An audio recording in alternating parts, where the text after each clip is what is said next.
Young Junk!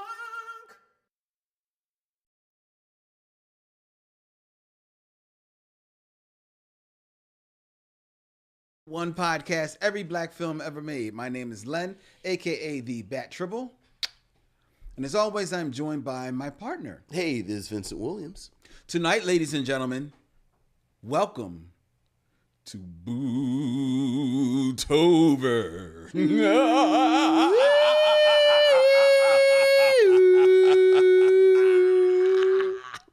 As we celebrate everything black horror here on the Michelle Mission. And tonight, to start things off, Vincent has selected for your reviewing pleasure from 2018, The Transfiguration.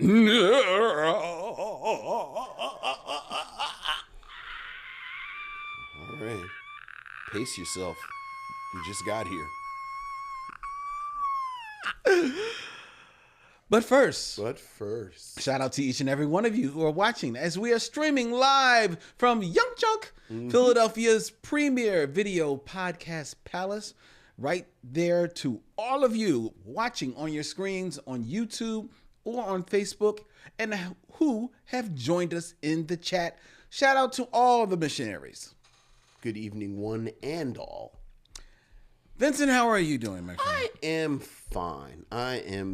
Happy to move into fall just as it heated up again here in Philadelphia because climate change is real. I know. Yeah. I know. It was what, in the 60s last week? It was crisp and cool. And I said, I'm not going to fall for it. I know it's going to get hot again. But then I fell for it. We actually put the heated blanket on the bed. Oh, because you fell all the way. We did, because it was cold. It was chilly. And then, of course, now it's 80. It's 80 degrees. It's 80 degrees. People are drinking from coconuts as they walk in the streets of Philadelphia. Right. It's the way it goes. Exactly. But I am fine. And yourself? I'm doing good. I'm doing well. Very well. Thank you. Good to hear. We do have to start the show off on a little bit of a somber note. Yeah. But it's more of a celebration. Yes. Because recently we were saddened to learn that the world of black cinema and cinema in general has lost one of its champions. Mm-hmm. In Pearl Bowser, who passed away on September 14th at the very young age of 92 years old. Pearl, who was a noted director, producer, historian of black cinema, who wrote one of the definitive books on our namesake, Oscar Micheaux. Yes, she did. Yeah, she co-wrote the book Writing Himself into History, Oscar Micheaux, his silent films, alongside Louise Spencer.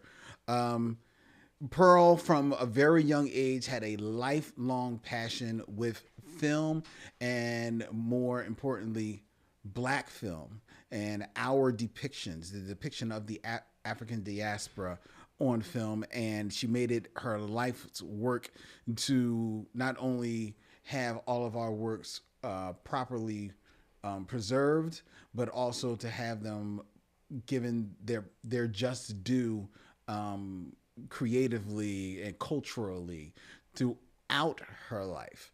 And Vincent and I were very honored a couple of years ago when we made our way to Blurred City Con in New York. Vis-a-vis the Blurred City creator and friend of the show, Clarissa Clay. What's up, Clarissa?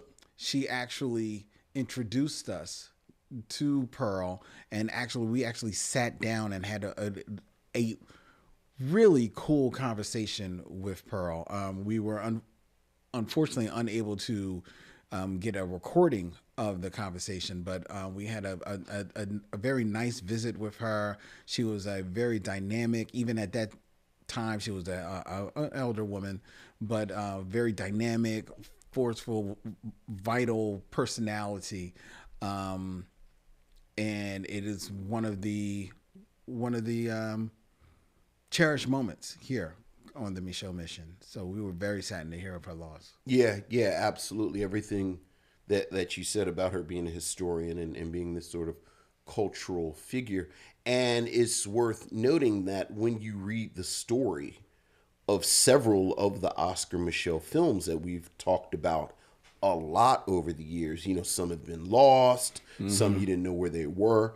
She is in the center of more than one of the stories of how those films were saved. So she really was a champion. She really was a historian. And not just the Oscar Michelle film. She is one of the reasons why we are able to take in Ganja and Hess.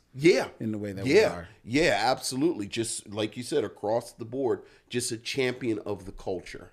And it was a real loss. And like you, it was such an honor to spend some time with her. Yeah. It really was. So she will be missed. She will definitely be missed. So we wanted to make sure that we paid our respects to her and her family. And to Clarissa, who I do recognize was a very close friend of hers as well. Absolutely. Yeah. All right. We are going to get this train moving as far as the show goes, ladies and gentlemen, here in the month of Bootober, as it were. And I know of your hesitancy with horror films. Yes, Vincent. Yes, absolutely. So one of the things I was thinking about, and I don't know if we've ever touched on this. Okay.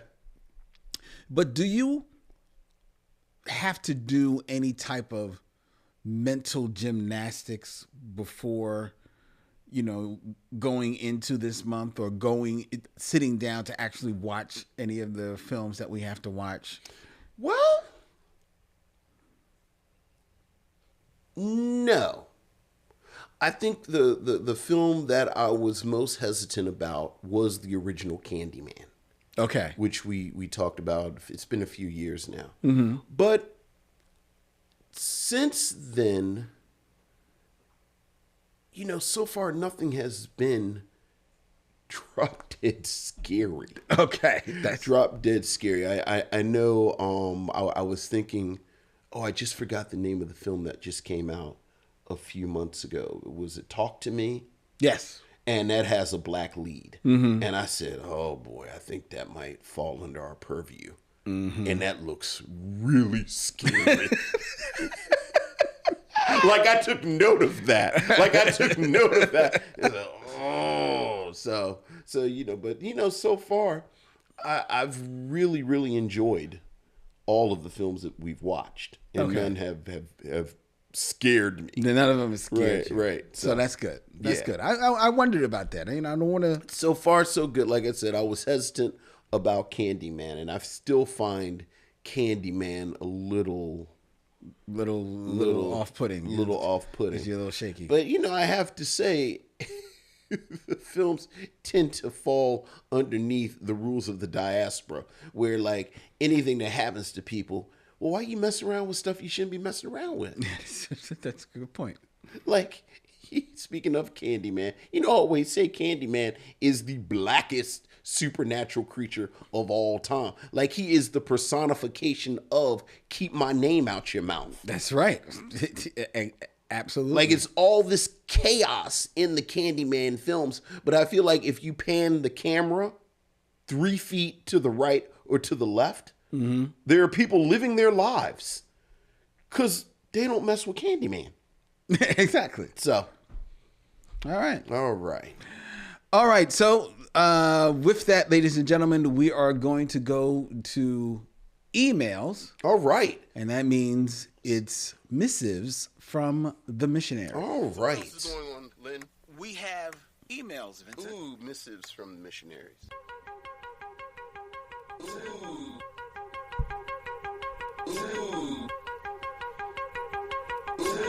Missives from the missionaries.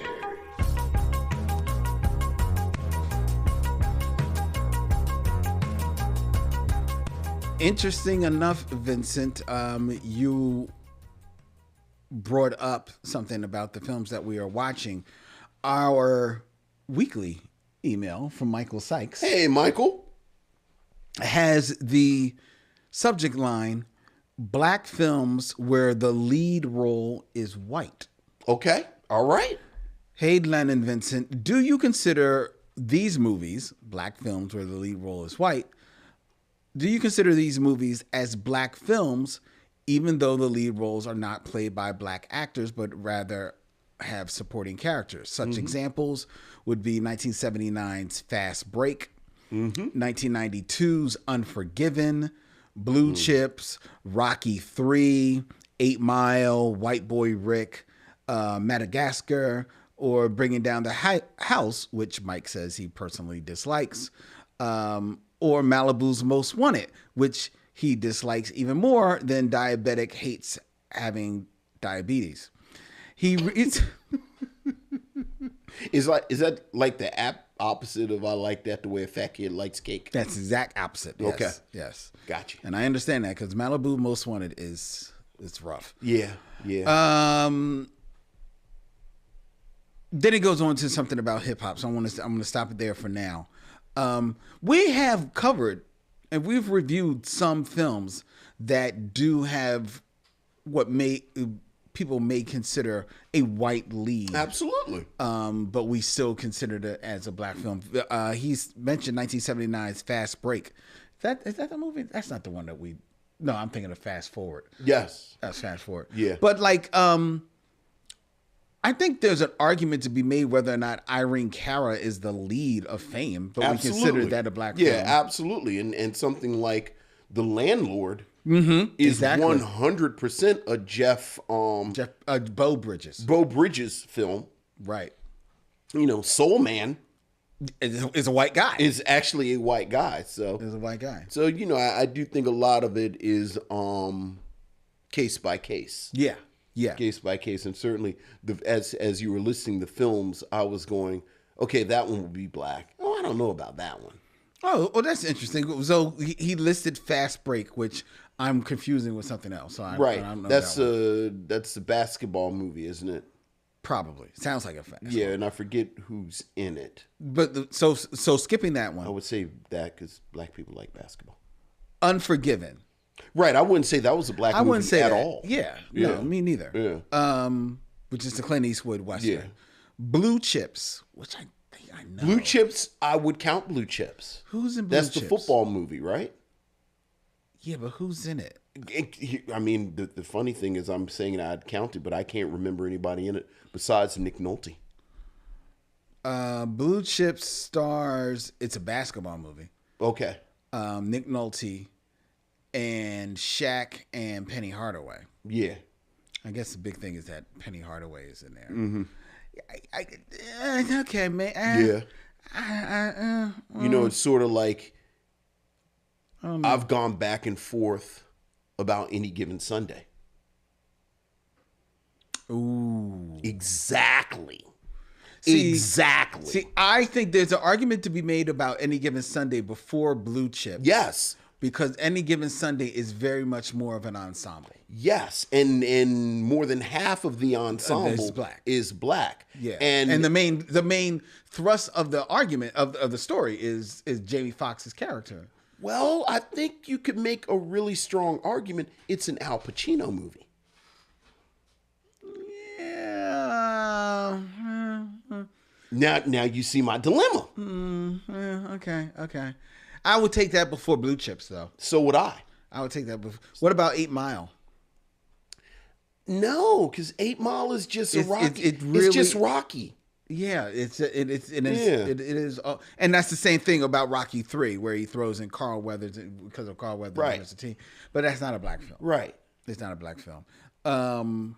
Bringing Down the House. I thought Queen Latifah was the co-lead of Yeah, I that. think she's the co-lead in that. Yeah. I think you'd have to go with that. And Malibu's Most Wanted is all about bigging up that knucklehead whose name I don't even want to remember. So no, Yeah.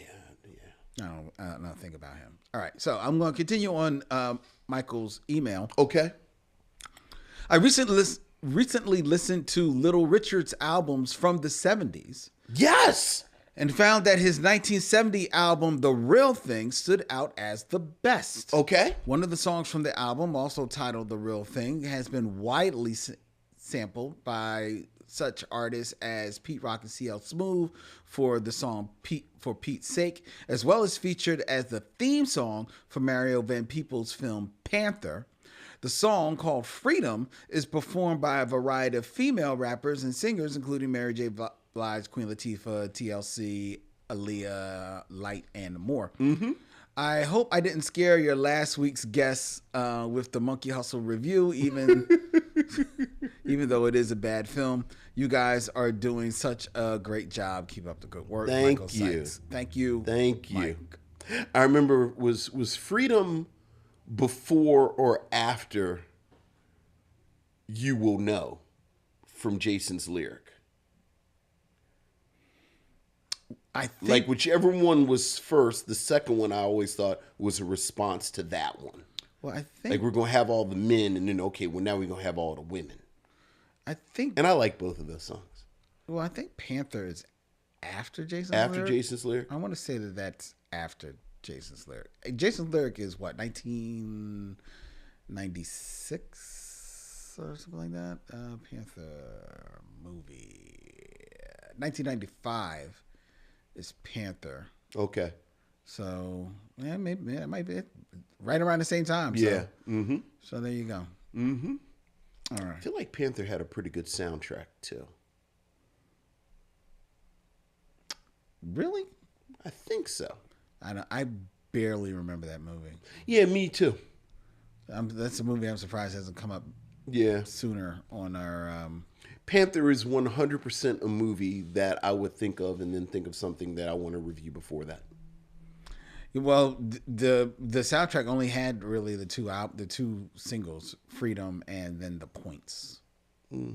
So I don't know how, but you know, Directed by your fave, Mario Van Peebles. Yeah. I know how much you love the directorial stylings of the Peebles family. So I'm surprised you haven't chosen it.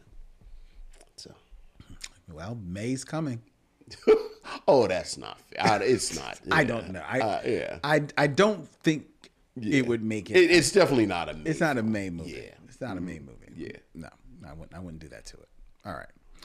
Okay. Okay. That is our emails, ladies and All gentlemen. right. Thank you, Michael.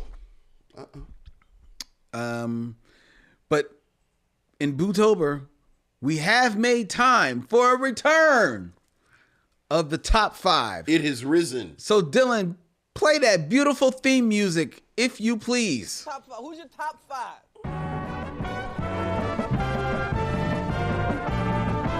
My top 5 is. My top 5 is. My top 5 is. My top 5 is. Top 5, ladies and gentlemen, where I give Vincent a list and he gives us all his brilliant commentary. Oh, yeah, absolutely. And tonight, Edge of our seats, all of us. in keeping in theme for Bootober and the film, The Transfiguration, which speaks of a young black boy who may or may not be a vampire. Yes, perhaps. Vincent, I present to you Okay. 5 black vampires right. hiding in our midst. 5 black vampires that walk among us. That walk among us. Okay. Starting with number 5. Okay. And this one we have talked about on the Michelle Mission. Yes. It is none other than Romani Malco. Romani Malco. The actor Romani Malco. Yes. Who is now at the age of 52 years old. Yes. Somewhere he is being cast as a 15-year-old. Yes, he is. The man never aged. Yes. Has never, ever Yes. aged. Among black not cracking, everyone looks at him and goes, damn, what is your moisture regimen? Yes. Yes, absolutely. He is a vampire in our midst. Absolutely. Would you not agree? Absolutely. Okay. 100%. Number 4. Number 4. This is another vampire in our midst. And this is one who I think sneaks under the radar. Oh. because he's kind of slyly moved out of the limelight. Okay. But he is, in fact, a vampire. And that would be? Malcolm Jamal Warner.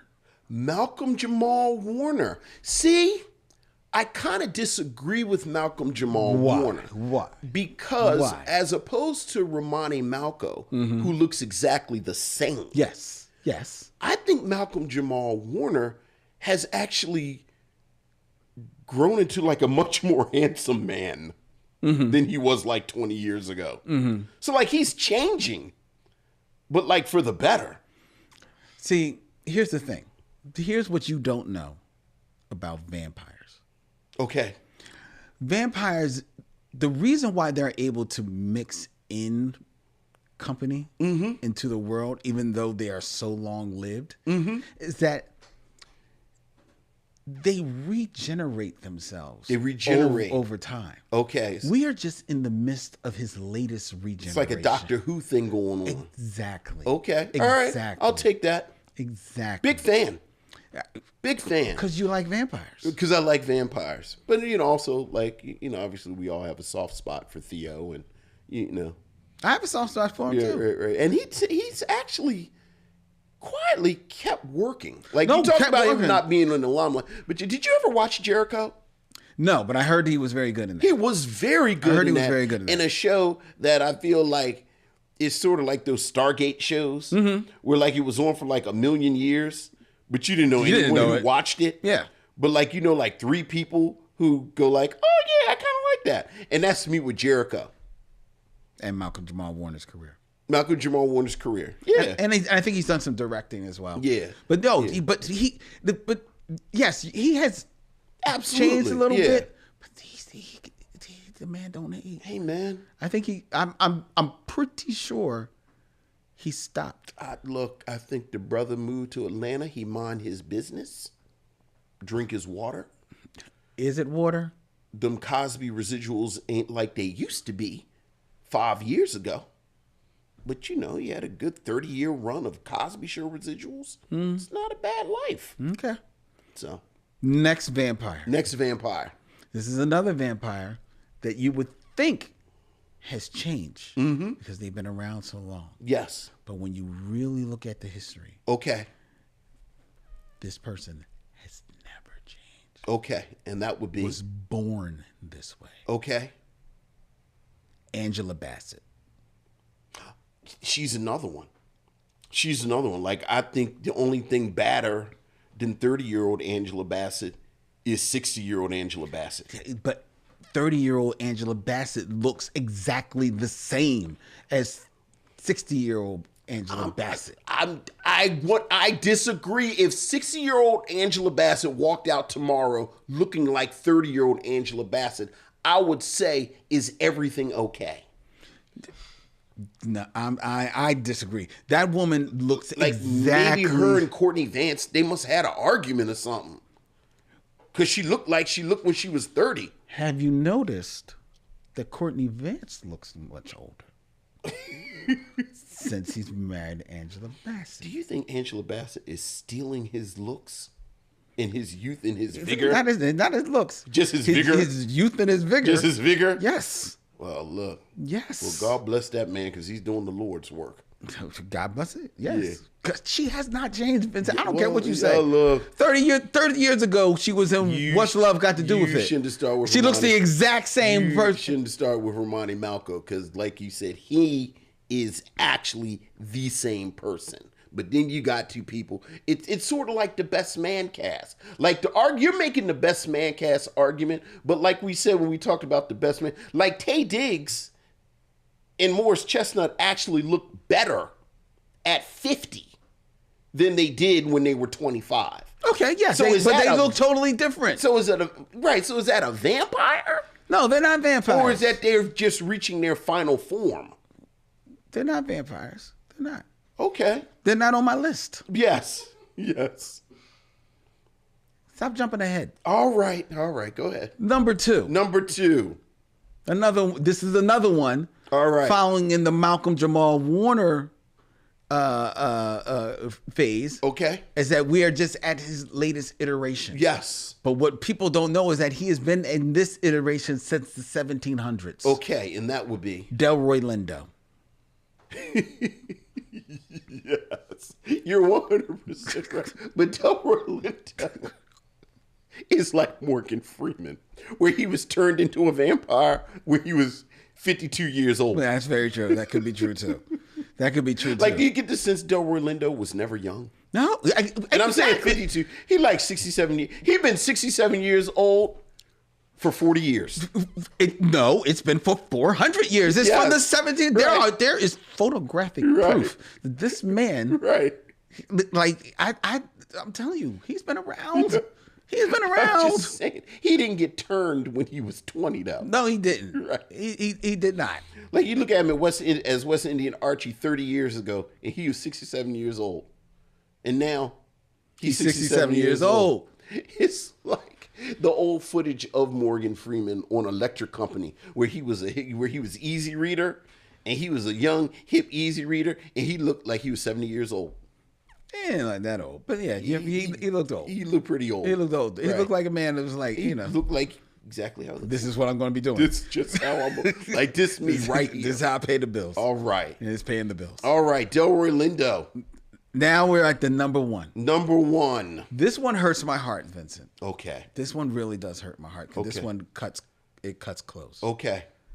But I looked through all the data. And, you know, math don't lie. Math don't When lie. it's done correctly, math doesn't lie. It's true. 2 + 2 is always 4. And 2 + 2 means that the number one vampire hiding in our myth is Nia Long. Who else would you have chosen? She's a vampire, Vincent. Yeah. She has not aged. You know what I'm going to say?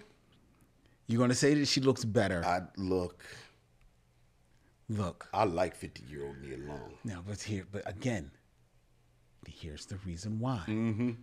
What is the most, outside of my deep affection and Yes. adoration and unabiding love for Nia Long, what is the other most famous thing about Nia Long? Is that she has trouble with holding on to in a relationship. Yes. And I think it is because She's a vampire. she's a succubus. She's a succubus. She's a vampire succubus. She's a vampire succubus. She is sucking these guys dry. She's sucking But I don't care because they're all bums. because they're all bums. Suck them dry. By definition. And leave them as dry husk Dry husk. in your wake, Nia. Yeah. Do that. I feel like we're on real shaky ground with this part of conversation. What? Okay. But I'm telling you, All right. that's what I think. All right. You know what the attorney said about. I'm not going anywhere near her. Okay. All right. I'm just saying. All But right. math don't lie. Vincent. I know. It's amazing how broad the definition of terroristic threats is.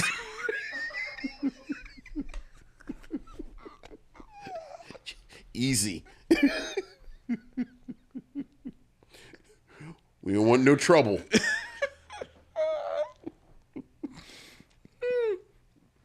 Okay. Okay. That's That's the top 5. that's the top 5. All right. Black vampires. Black vampires. hiding in our midst. Hiding in our midst. I'm looking at the chat. I see Farrah Blackwell's wonder whether or not Grace Jones would make the list. I mean, Grace is pretty ageless.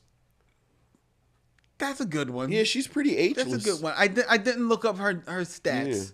Yeah. That's a good one. Grace Jones. I is a thought good maybe one. you were going to mention Bianca Lawson, who we've seen most recently on. How did I just forget my show? I don't know. Ava DuVernay show. Oh, Queen Sugar. Queen Sugar. She's a good one. She's a good one. And she literally has been playing teenagers for 20 years. Well, you know who almost made the list? Who? And I just couldn't do it because I just couldn't do it. Stacey Dash. Stacey Dash, another one. Stacey Dash. Sure. Even though, again, I was looking at Stacey Dash in the past year, and it's sort of like the Nia Long thing.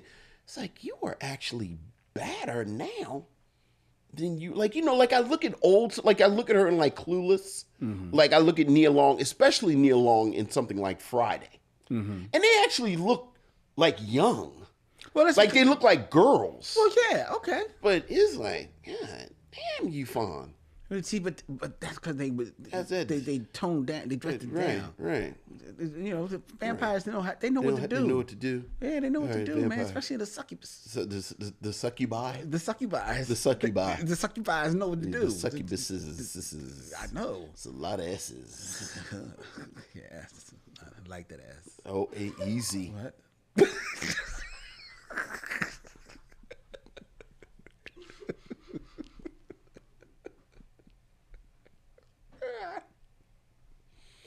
So the top five. That's the top five. That's the top five. Farrell Blackwell also suggested Janet Jackson. No, Janet Jackson is not a vampire because vampires don't need surgery. Okay. All right. Flag. Look, What? we're not supposed to talk about that kind of. He brought it up. Will you move on? I'm just answering. Now you had the Janet Jackson people, man. It's Judd. And that was the top five. Let's keep this train moving. What's next on the docket, Lynn?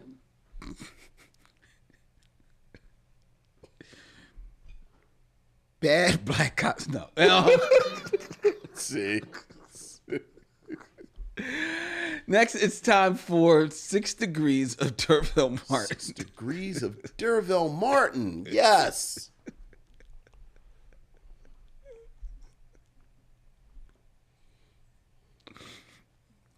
What? It's not. It's not.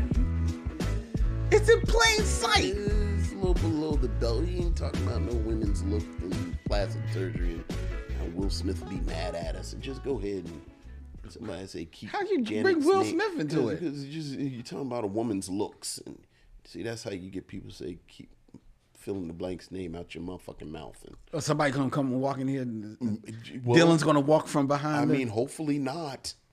Can we just? He hasn't given us a sign okay, yet. all right. Oh, he did. Okay. Yes, it's time for the Game of Kings, ladies and gentlemen. Yes. 6 Degrees of D'Urville Martin, where I give Vincent 2 actors, and he has 6 films or less to connect them to none other than that other black vampire, The original black vampire. D'Urville Martin. It was between him and William Marshall to play Blackula. That's 100% untrue. And yet, it could be. Number 1, Vincent, Number 1. and 6 films or less. 6 films are. Is this themed? No.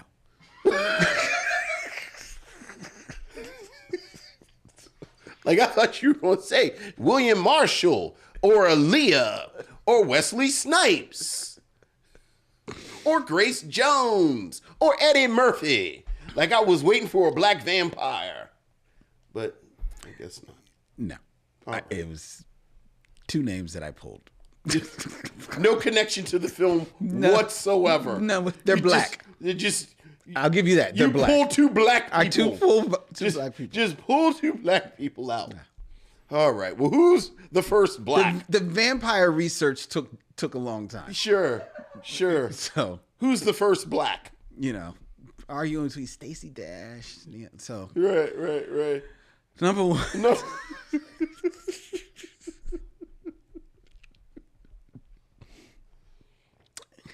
This person, not a vampire. Sticky Fingers from the short-lived Blade television show. Or is that Fredo Starr? Was that Sticky Fingers or Fredo Starr that played Blade on the television show? I think that was Sticky. I think that was Sticky That was Sticky Fingers. Fingers. Right, Sticky Fingers. Yeah, because Fredo, he was on. Fredo was He was on Moesha. Moesha. Yeah. Right. Okay. This person was not a vampire or on Moesha Or on Moesha. or a rapper. Or a rapper. How'd you feel about Onyx? They had their moment. I did not like Onyx.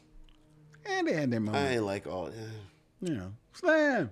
Oh my God, I hated that song so much. What I didn't like about them, this was not their fault, was that they hit so hard, because whether or not you liked them or not, they hit hard and it was a big hit. Well, that was the plan, which is part of the reason I didn't like them.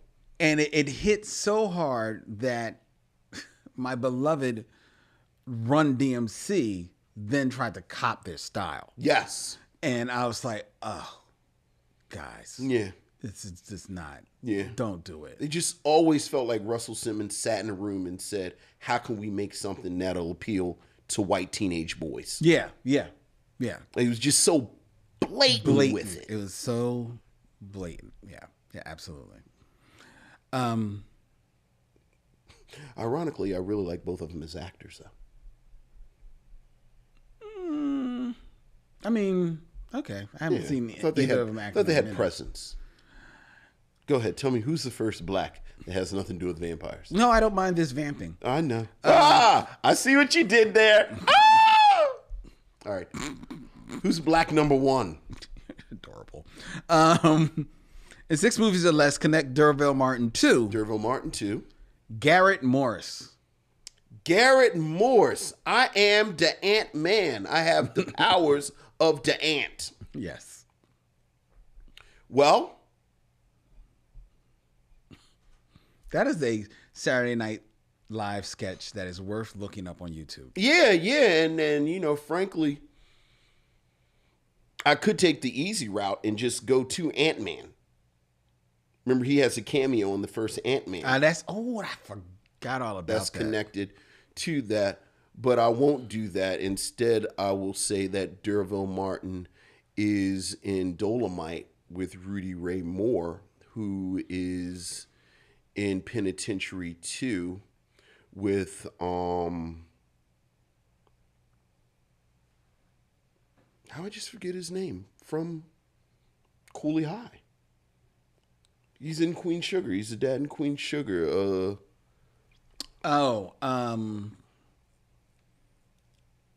Lawrence. No, not Lawrence. No, because he's not in Queen Sugar. It's Oh, I'm looking right at him. He's going through a real renaissance now too. Oh man.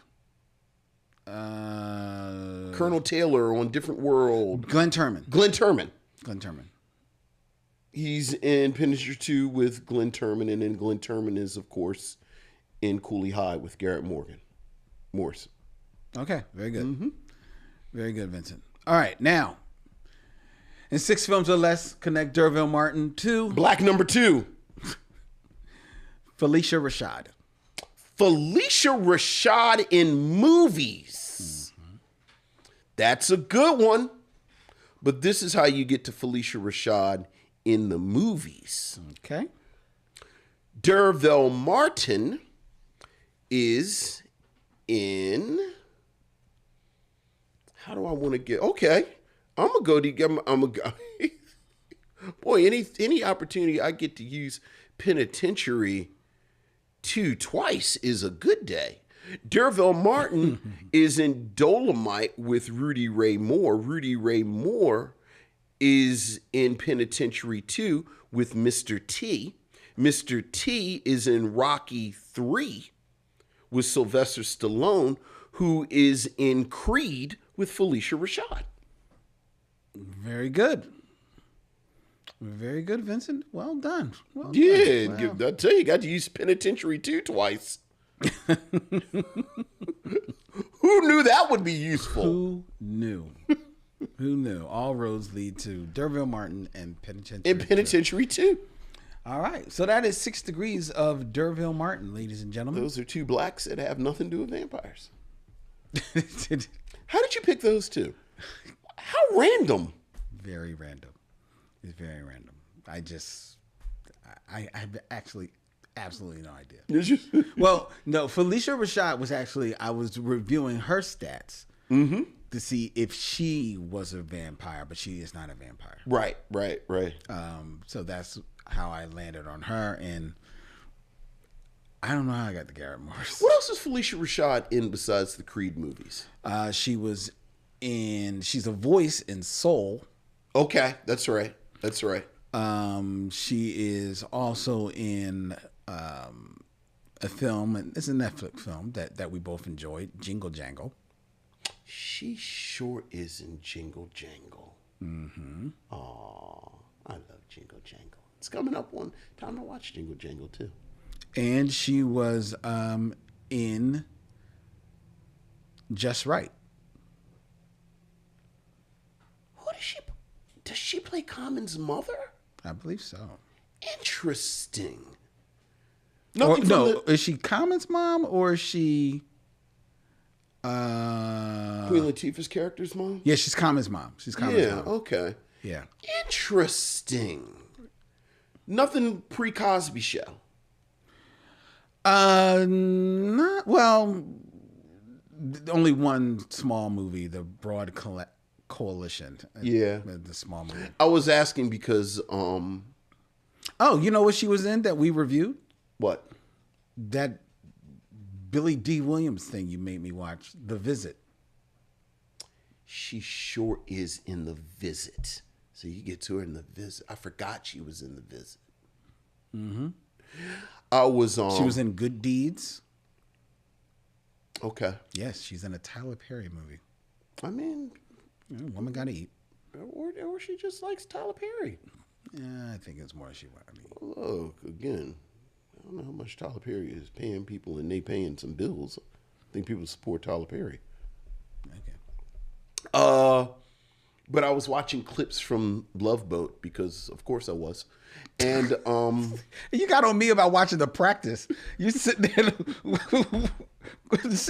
on the clips of Love Boat, right? Because I was looking at a montage of all the women that Isaac dated over the years. Oh, when they would bring a black celebrity right, to the show. And by black celebrity, just so you know. Yeah. Because he dated both Felicia Rashad and Debbie Allen. Felicia Rashad was on Love Boat? Yes. I didn't think and I think that had to be before Cosby. It's like a year or two before Cosby. But she clearly is Claire Huxtable. Okay, but here's the thing. That's why I asked, was she maybe in a movie before the Cosby Show? Yeah, but because before the Cosby Show, that's what I'm Felicia saying. Rashad, it was not a name. No, she was just fun. So she must I heard you say celebrity, but sometimes they would just have a working actress on. Yeah, she definitely was just a working right. actress. She just Debbie fun. would have been a celebrity. I mean, I guess. Well, because the Love Boat goes into the 80s. I don't. And by know, the 80s, and by then, Fame is. I don't know where it fell before or after Fame, but the Love Boat. Like I hear you saying celebrity on the Love Boat, but if your ass was on the Love Boat, things were not unfolding well for your career. That's not always necessarily the case.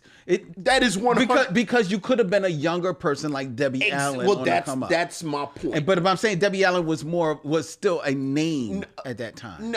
No, not before Fame. But I'm thinking that I think Love Boat and Fame kind of like cross each other. And I'm saying once she was on Fame, she was not going to be on the Love Boat. Because I'm on Fame. Why am I on a Love Boat? Like I'm an actual celebrity. Because I'll tell you why. I'll tell you why she might have been on Fame on Love Boat. Not saying this is the reason. This can't be the reason because it was a million people on Love Boat that are going to contradict what you're about to say. She might have just been on there because at the time you're on a cruise. You're taking a cruise. Do you really think they were on a cruise? On certain episodes, they were. They actually went out. Yes. There's absolutely no way she was on Love Boat after Fame during Fame. Let's see. Now I want to look at right. Debbie Allen, Love Boat. Debbie Allen, Love Boat. Love Boat. Okay. All right. Debbie Allen, Love Boat. Love Boat. What year? Give it a moment. Mm-hmm. Debbie Allen is on the episode Love Me, Love My Dog. Yes. / Poor Little Rich Girl and The Decision. So these are all the plots in that episode. Yes, absolutely. What year was this episode? This was 1977. Yes. And what year did the television show Fame come on? That's not important to this conversation.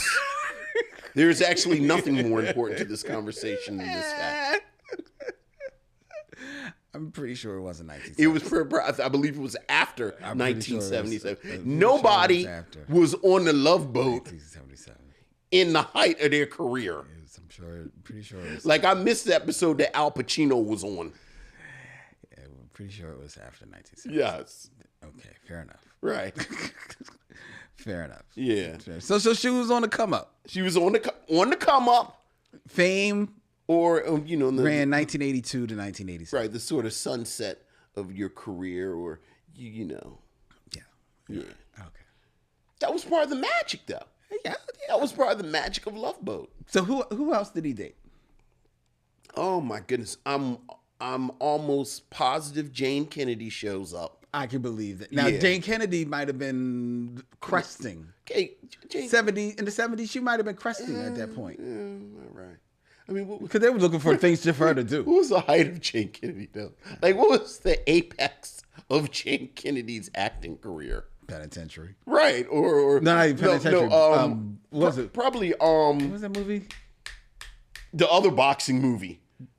Blood. What was something in sugar or something, junk like that? What was the name of that movie that Blood and Guts. she and Leon made, and then they were both in Playboy? I can't believe I'm here. What was the name of that movie? I can't. Whatever. That was probably Body and Soul. Body and Soul. That's right. Body and Soul was, I bet That's- this was before Body and Soul. Yes.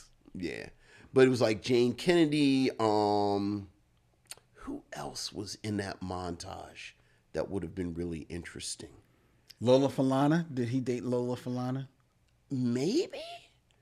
Like, it was like Trying to think of the it was names at like the time. right, person after it was like, oh, okay, Isaac. And I can see Lola Falana. Right, showing up on right. that vote. Like he Diane Carroll didn't. No, not Diane Carroll. No. I don't think. Pretty sure Diane Carroll wasn't on there. Yeah. You know, we were just talking about Roseanne Caton a few weeks ago. I think she may have showed up. Mm-hmm. Yeah.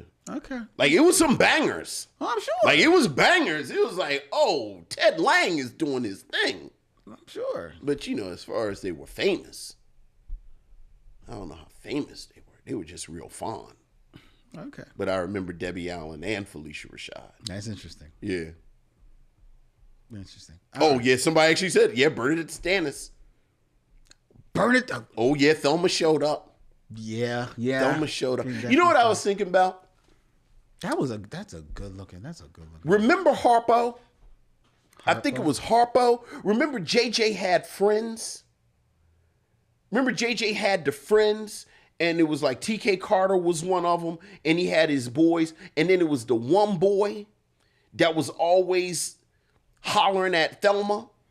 Dude, you remember That, way more I don't about know if Good that Times was than I do. Papo. Because remember, they were the awesome foursome until we are dead. No. You remember he was like, Thelma. And like he would spit his little game. No.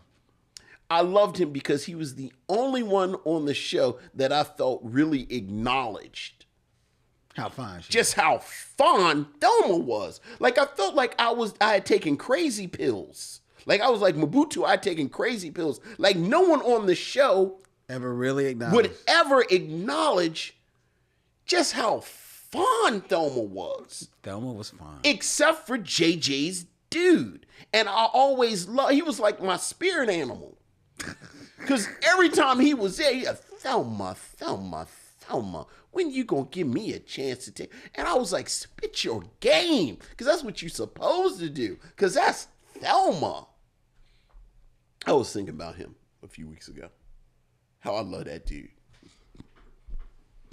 But you weren't thinking about Thelma.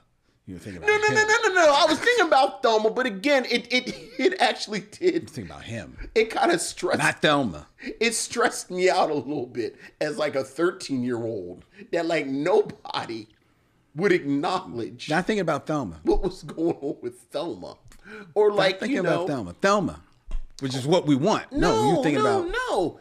Or, you know, like the Mirror Mirror episode of Star Trek. Like, I didn't understand why everything didn't stop. When Uhura comes out. Like, you're like, right. Yeah. It's like, is this, Are y'all not seeing what I'm seeing? is that her stomach out?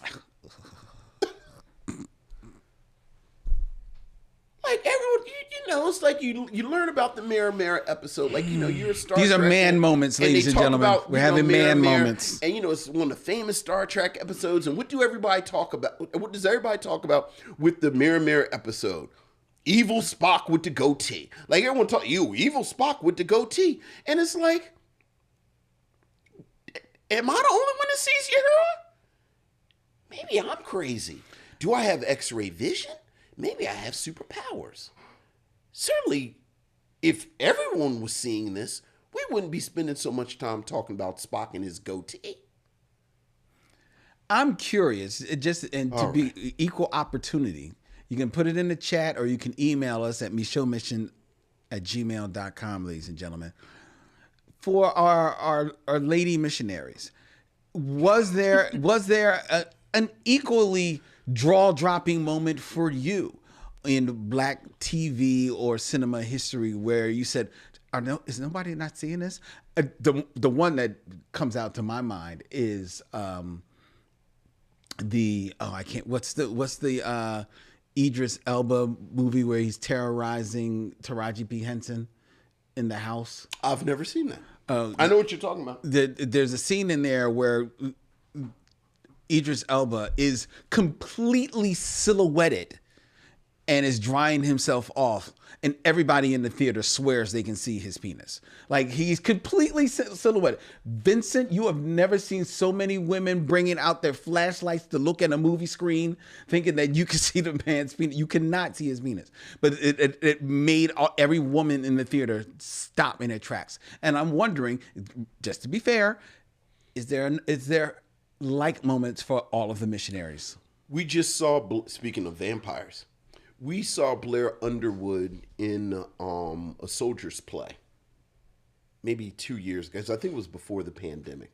But there's a part in Soldier's Play where Blair Underwood, because he plays Colonel Jessup? Colonel Davenport. Davenport, okay. Davenport, and if you remember Soldier's Play, which is based on, it's the movie, the Soldier Story. Right, the Soldier Story is based on. It is set during segregation, basically. So he's in the barracks by himself. Mm-hmm. And at one point in the barracks by himself, he changes his shirt and takes his shirt off. Lynn, I thought they were going to have to stop the play. Like, Blair Underwood took his shirt off. Another one who I think Blair Underwood is 97 years old. Yeah, you're right. He took his shirt off and the whole theater was like, and I was like, they're going to have to stop the play. He's going to have to put his shirt back on so we can see the rest of the play. Now, here's the thing. How did Wendy react? Respectfully. Very good. So there you go. That's good. All right. What were we talking about?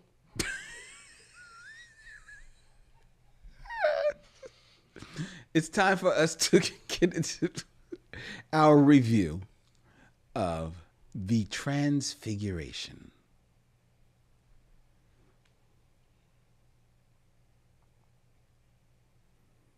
The Transfiguration. When troubled teen Milo, who has a fascination with vampire lore, meets the equally alienated Sophie, the two form a bond that begins to blur Milo's fantasy into reality. This 2016 independent film, written and directed by Michael O'Shea, stars Eric Ruffin in the lead role of Milo and Chloe Levine as Sophie. In Vincent's selection for today's inaugural review in our 2023 Bootober. Vincent, what say you of the Transfiguration? Well, this is in many ways the type of quiet film that I'm drawn to a lot. Okay. I always talk about these films that are genre films on the surface, but they're really character studies in disguise. And, just an example of films that we've talked about on here, I think about the film Z for Zachariah, or Brother John, from the 70s. These very sort of quiet films that are connected to genre, but the films are much more interested in something introspective. And as you mentioned, this character, Milo, played by Eric Ruffin, this young actor, Eric Ruffin, is a young man who is very disturbed young man. We find out as the film goes on that he has gone through a great deal of trauma. And unfortunately, he has not responded to this trauma in a healthy manner. Like he's a definition of a troubled person that you hear people talk about, where apparently before the film starts, he has in the past harmed animals. And they talk about people who have ideas about harming animals, and then they harm animals, and then it escalates from there. And in a lot of ways, the film is telling us that this is his response to the trauma that he's seen, where he fashions himself a vampire, and he's trying to come up with these rules for how to be a vampire, and he engages in violent acts, and he keeps a schedule of violent acts. And as he tells the other main character in the film, Sophie, played by Chloe Levine, he doesn't necessarily believe in the quote-unquote rules that you learn about vampires from mythology or from pop culture. He thinks that there are some rules that he's sort of coming to intuitively. Yes. Speaking of Sophie, Sophie is a young girl, a young white girl who also appears to have gone through some troubling situations. When we meet her, she tells us that she's living with her grandfather because of some tragedy that has happened in her life. And these two alienated people come together and kind of go through this film. And again, it's quiet, it's introspective. 90% of the film is falls on the shoulders of these two actors. And of the 90% of the film that falls on the shoulders of these two actors, 40 to 50% of it is just on the shoulders of Eric Ruffin as Milo, where we just follow him through the film. And again, if you would have described this film to me, I would have said, oh yeah, this sounds like this is right up my alley.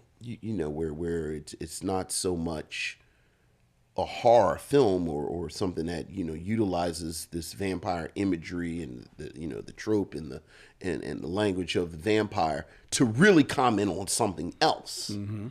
But it's really about these human issues. But as much as I was pulling for this film, and I was, the Transfiguration just did not land for me.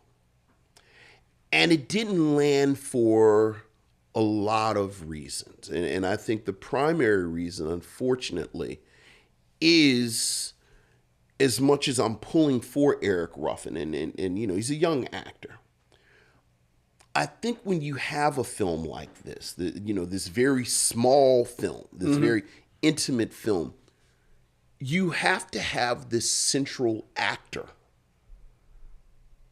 that can carry you through the film. Yeah.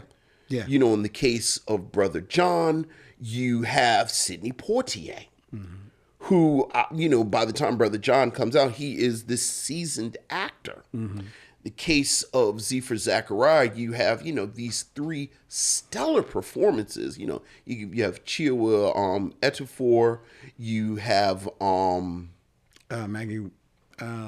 Margot Robbie. Margot Robbie, and you have Chris Pine in a role, speaking of Star Trek, where you and I have went back and forth for years about whether Chris Pine was a good actor in Star Trek. And like I said, this is what you should have showed me at the beginning of the argument. And Eric Ruffin nor Chloe Levine really have the weight to hold this down. And it is a thin line between introspection and meander. Yeah. And unfortunately, so much of this film, I think, meanders, mainly because of their performances. The other issue I had with this film is for most of this is written and directed by Michael O'Shea, who is a first-time screenwriter, early screenwriter. And pardon the pun, it could have been sharper. Yeah. Like I think it's hard to make a vampire movie now. Like I think of all of the sort of supernatural images and figures, whether we're talking about zombies or Frankenstein's monster or werewolves. Like, there's so much baggage that comes with vampires and how we've used vampires again to comment on other things. Going back to Dracula. It's like, yeah, it's vampires, but we're really using this image of the vampire to talk about something else. Right. And he never really makes that connection in this film, that we are using this image of the vampire to talk about something else. There are allusions to it. Allusions to it. But even the allusions to it, it never connects to a bigger issue or a bigger thing. And it was such a disappointment because for me, the best scene in the entire film is the first scene where the film opens in a public bathroom at a train station, I think. And there's a man at a urinal. And he hears this loud sucking, these loud kind of mouthy sucking noises. He looks under a stall and sees two pair of shoes, one facing the other. And from the look on his face and the fact that this is a film, set in 2016, 2017, you can infer that he thinks that this is illicit, perhaps anonymous gay sex happening in the bathroom. Yes. And then when the camera pans in, come to find out Milo has apparently murdered a man and is sucking his blood. Dry. So for me, I said, oh, so we're going to use the image of the vampire and the way that it's often been used, that the vampire is a metaphor of transgressive sexuality. And we're going to talk about anonymous sex and homophobia and all this stuff. And then when you see Milo, he's a small guy. So then I was like, oh, well, maybe we're going to talk about pedophilia too and how that is forbidden and all of this. And then it goes nowhere with that. Like, there's none of that at all. It's just him kind of victimizing and doing this, that, and the other. And then, I have to say, I kind of wrote in my notes and underlined it. I said, this is just what Lynn talks about. For our newer missionaries, one of the first reviews we did, we reviewed The Last Dragon. And Lynn had a critique that has always stayed with me. There's a moment in The Last Dragon where Vanity's character is trying to seduce Bruce Leroy, who's very naive, but he's obsessed with martial arts and Bruce Lee in particular. And Vanity has a montage of footage from Bruce Lee films. And, it's like Enter the Dragon and, the Chinese Connection and this, that, and the other. And Bruce Leroy does the moves with Bruce Lee. And then the montage ends with Bruce Lee kissing a woman, which then that's, his signal to kiss vanity. But Lynn said, you cannot have a mediocre film and discuss or show footage from or name check better films. And there is so much in this film because, again, Milo is obsessed with vampire movies. And there's a moment he's got VH tapes up, and it's The Lost Boys and Fright Night. And I'm like, and Lost Boys and Fright Night do what, I'm talking about. Like, Fright Night is like this beautiful 80s movie about, sort of the fear of blended families. And what if that dude that your mom is dating is actually a monster? Lost Boys is like this sort of baby boomer fear of teenagers and, these super cool guys. Mm-hmm. But what if those super cool guys are actually monsters? And then at one point, I said, oh, Transfiguration, you doing too much right now. Like, he name checks my two absolutely favorite vampire movies of all time. I'm like, you really don't need to be talking about Let the Right One In. I know. Or Near Dark. I know. Like, y'all really need to keep those names out your mouth right now. Explaining why they're good movies. Right.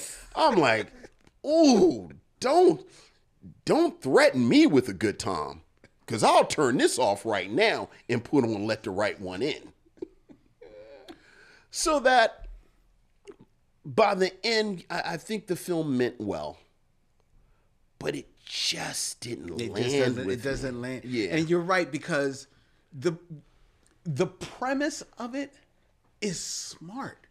Because it's a vampire movie that's not a vampire movie. Right. It's all about this boy believing or that he's a vampire as a way for him to try to escape the trauma that he is obviously dealing with, right? And I think another one of the most effective scenes later in the film, like you see hints of it in the film. He lost his parents, and now he lives with his brother, right? And I think one thing that I do think the film is smart about is that it doesn't hit you over the head with how he lost his parents, or what his relationship is with his brother. Because usually those type of things are kind of like right at the top of the movie. Like, oh, him and his brother, they hate each other. They're always arguing, nothing like. No, it slowly dulls out what their relationship is, what happened to the parents. And one of the ways that you learn about what happened to his mom specifically is that Milo, oftentimes in the film is caught staring at a door in their apartment. And what you learn is that behind that door is their mother's room, was their mother's room, but which was also, the place where they found their mother. Yes. And I think the scene where he has to deal with finding his mother in there is a very effective scene. And this film then tells you exactly how Milo. You're seeing in real time how he's processed dealing with the loss of his mother, but the film kind of like doles out little tidbits about how his brother dealt with it. Right. So much so that by the end of the film, you realize why the brother never leaves the couch. Right. He never leaves that couch. He seemingly never leaves the house. Definitely doesn't leave the house. Definitely doesn't leave the house. And because he's dealing with his own trauma of not only their mother passing, but you learn that he actually went off and did service. Was a serviceman overseas and saw some things, and it's got him feeling a certain way. You don't feel sorry for him. It's just an explanation. Right. And that is one of the smarter things that this movie does. And then the whole talk of how Milo processes vampire lore and it tries to break it down and tries to make realistic sense of it is interesting, right? And how that leads to him forming this bond with Sophie, who obviously is going through some trauma of her own, is interesting. It's all very interesting setup, but it just doesn't, like you said, it doesn't stick the landing, but nor is it tries so hard to be meditative about vampirism and about the trauma that they're going through that it never has anything really to say about it. Right. And that is the shame of it. And the performances, I actually don't mind Chloe's performance. I actually think she's fine in it. Milo, I don't think he's bad. I just think that he was directed to be one way, and thus is that way throughout the film. And there's only glimpses where you see shades of a different tone from him, but those are so fleeting that you miss them. Yeah. You know, if you look away, you'll miss them, and then you're just left with basically a blank slate throughout the entire film. Yeah. And I think that is a shame. But even as I say that, now that I think about it, when you do start to notice a glimpse of the change is near where the end, when Milo's story does take a bit of a flip. Right. Because he's conjured up a plan, say you will, and I won't spoil that part for you, because and his visage does change a little bit, his tone does change a little bit, and then when you learn why at the very end of the film, I have to say that was a little bit of like, okay. For me, not enough for me to like say that I love this film, that I like the film, but it was enough for me to say that if you're a film buff who likes film or even likes vampire or horror movies, This could be part of that conversation. There's enough in here for you to watch this and add this to the conversation. I think it adds some interesting things to the conversation. Does it? But will it be a satisfying meal? No. Right. But it's a nice appetizer. I think where I kind of disagree, I don't know what it really adds. Like, I was waiting for some great revelation. Well, I think it does. I think it's interesting to see. I could 100% believe that there's someone out there who has fallen into the same trap, who slides into such a fantasy state that it takes over basically their whole life. No, I 100% believe that it's realistic. What I don't get with this film is a follow through to that. Like this sort of like follow it to, not even follow it through its natural conclusion, but actually dig down into it. Like there's a moment. Okay, yeah. There's actually a moment again, and much like you, I do respect this film enough that I won't spoil it, because I will say, if you decide to watch this film, it's best if you don't know anything about it. Yes, that's true. But there is a moment in the film, and you know the moment I'm talking about, where I thought they were really going to commit to just how sick he is. I did too. Yes. And they blink. The film blinks. I don't know if we're thinking of the same scene. I don't know if they blinked. On the beach. On the beach. Right, on yes, Coney yes. Island. I don't think they blinked. I 100, because I do think because I really think there's really one end for this character. See, and there is, frankly, collateral damage with a character like this. yeah, but I actually think that beach scene that you're talking about, I don't think that's a blink. I actually think what that is a callback. It's a callback to the beginning of the film, because there's a moment in the beginning of the film where he is at his therapist, or I think more or less. Yes, and you said counselor. right. He says, I've been thinking about it, but I Right. haven't actually been doing it. You're like, yeah, I might think it, but I don't do it.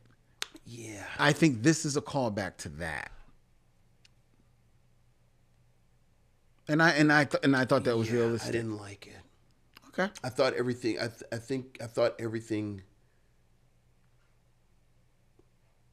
I think things ended too clean. That was the other thing. Like, it was a very clean ending.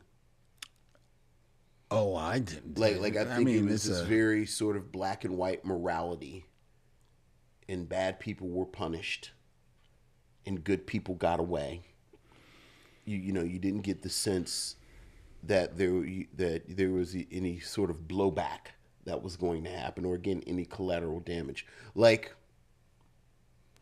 I think for a film like this that really wants to examine trauma and really want to examine a person who is as damaged as this film sets this character up to be, it has to be some tragedy. I think this is tragedy. I don't think it. I think I get what you're saying about the comeuppance. Something has to happen to someone that you care about. Okay, yeah. And I don't think anything happens to anyone that we care about. That if from the way you've set up this film, again, with this amazingly electric first scene, this is a character that frankly should not be around people. Yeah, because there is the one scene where something you're kind of rooting for him, but then something else happens, Right. and you're like, Right. And even that would have been commentary. And I've heard writers talk about this, where part of the issue with vampires as this cultural image, certainly post Twilight, is that we've romanticized them. Like, there's always been an element of romanticizing vampires, but kind of post Twilight, they've again, pardon the pun, kind of been defanged. yeah. And these are predators. Mm-hmm. And we are their prey. Mm-hmm. So that there should always be a moment, and again, And this movie lives there. Right, these films that do this spectacularly well. I always think about, Let the Right One In, where it's so subversive that you realize you've been rooting for a monster. And it's just not, it's not, it just doesn't gel. Yeah. So. Yeah, I'm not going to die on the hill of it, but No. like it well enough. Absolutely. Absolutely wouldn't die on a hill, but. But would you recommend people see the Transfiguration? I would not. Wow. I would not recommend people see this film. I think this is a film that if your reaction is like mine, it's going to make you want to go. Because when you said worthy addition, what I really wanted to say, would you rather someone watch this for the first time or watch Near Dark for the 15th time? Yeah, I mean, okay. That's But look, not fair, but I get you. I mean, why is that not fair? I didn't say watch this for the first time or watch Near Dark for the first time. I'm saying you have watched Near Dark 14 times. Would you rather watch this for the first time or watch Near Dark for the 15th time? I think that's a fair question. Okay, and that is a fair question, and I think that if you are a fan of a film like Near Dark, and you have seen it 14 times, 14 times. Then watch The Transfiguration. I would not make that recommendation. I think it adds a little something to that conversation. Now, that being said, that's if you're a fan of vampirism or you're just a horror film like addict or historian, right? So you want to see them all, right? See The Transfiguration and then write to us and whether or not this is actually a horror movie. But overall, I do think I have to side with you. Then I don't know if it's necessarily a rewarding time to go to recommend people to see The Transfiguration. Yeah, I want to. I really do want to. Me too. I just can't. Look, again, this is something that is right. That's right up my alley. Yeah. Like everything about this film is the type of film that I love. Yeah, and it's a good looking movie considering it's independent. It's a good looking movie, right? And I really it's fairly short film. I think it's an hour and 37 minutes. That's it. And I really was like a half hour in. Like, I don't think I'm really in. Well, you know what it was? I kept waiting for a flip, or revelation, or a reversal, or something that retroactively makes you reevaluate everything and so that so when I watch this a second time, now I'm picking it up and and it's just not. It's not there. There, you get to the end and you realize it's it's what you see is what you get. Fair. So fair. All right, ladies and gentlemen, that is our review of The Transfiguration here in Bootober. Before we tell you what we're going to be watching and reviewing next week, I invite you to send all of your thoughts, all of your desires. Okay, don't send us all of your desires. Boundaries. All of your desires. Send your desires to Lynn. Send them to michauxmission@gmail.com. MICHEAUX MISSION.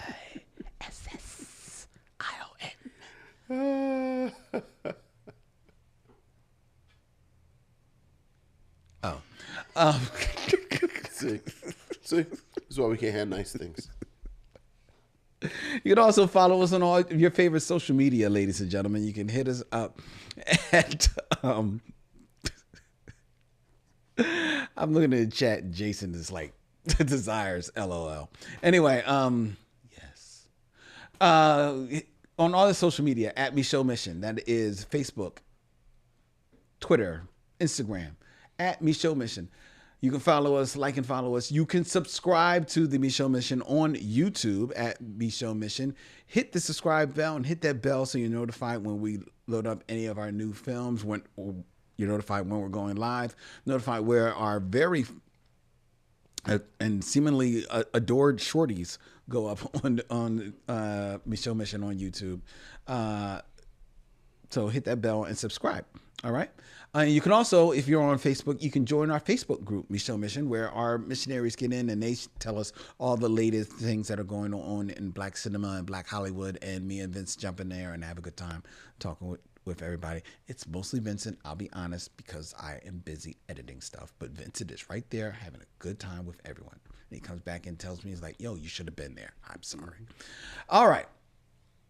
The Michaux Mission also streams live every Tuesday night at 7 p.m. live from Young Chunk, Philadelphia's premier video podcast palace. Go to thevideocontentfactory.com so that you can book your time here in one of their fabulous studios. They've got a bunch of studios on the other side of this camera, ladies and gentlemen, that you would not believe. And they can all be yours for the renting at thevideocontentfactory.com.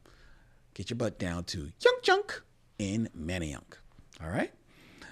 The Michelle Mission is also a proud member of The Podglomerate, thepodglomerate.com.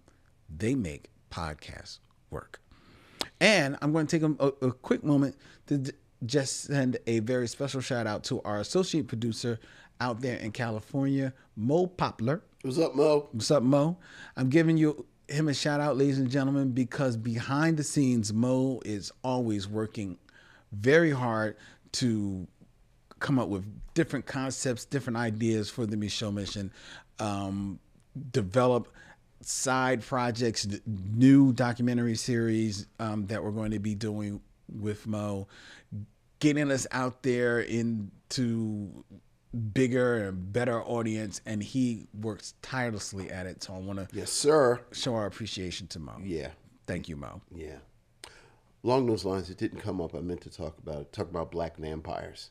You know, I meant to say Rodney Barnes, the writer and comic writer, has a graphic novel that came out in the past few weeks, a Blackula graphic. It's like a direct sequel to the first film, Blackula. Nice. It is bananas good. Really? Yeah. Rodney Barnes also has an ongoing comic book series called, appropriately enough, Philadelphia, set here in Philadelphia, about black vampires. That is really, really good. I have the first Trade, right? first trade of that. Yeah. And it was very good. I need to catch up on it. Yeah. Yeah. So that's I'm dope. assuming it has been optioned. I would think so by now. It's been around for a minute. But it's like, you know, I'm waiting for the great black vampire film since Blade. And I think I'm going to put my chips on Philadelphia. Okay. Or, my God, give them Blackula. Like, give them Blackula and let them make Blackula. Well, we've talked about Black. Yeah. These Yeah. to be, So. redone. You know what I mean? So, all right. All right. All right, ladies and gentlemen.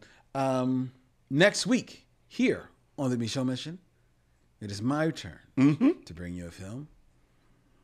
And it is also features vampires. All right. More vampires. And it also features vampires in a lovely urban hamlet Urban vampires. doing battle with urbanites.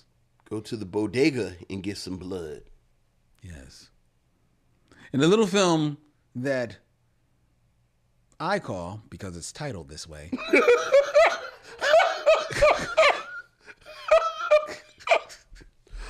I call it that because we all call it that. Vampires versus the Bronx. What's that movie about? Well, there's these vampires. Okay. And they are fighting the Bronx. The entire Bronx. The entire Bronx. That's going to be taking it on. That's going to be quite a brawl. Quite a Donnybrook. It's going to be a hullabaloo. So A fracas. fracas.